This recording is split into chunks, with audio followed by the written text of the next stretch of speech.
ঢাকা মহানগর পুলিশের সহকারী কমিশনার গোলাম রুহানী সহ পুলিশের ৪ কর্মকর্তাকে বরখাস্ত করা হয়েছে।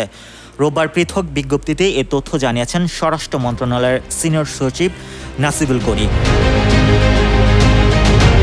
এতে বলা হয়, বিনা অনুমতিতে গত বছরের ১০ সেপ্টেম্বর থেকে অনুপস্থিত রয়েছেন শিল্প পুলিশের অতিরিক্ত পুলিশ সুপার মোহাম্মদ তহিদুল ইসলাম। এর জন্য ২০১৮ সালের সরকারি চাকরি আইনের বিধি ৩ অনুসারে পলায়নের অপরাধে ১২ উপবিধি অনুযায়ী তাকে ১০ সেপ্টেম্বর থেকে বরখাস্ত করা হয়েছে।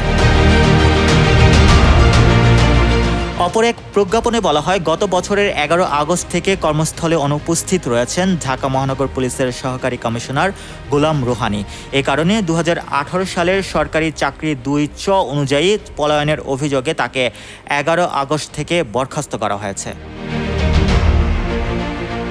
Mohammad Russel, news 21 news desk.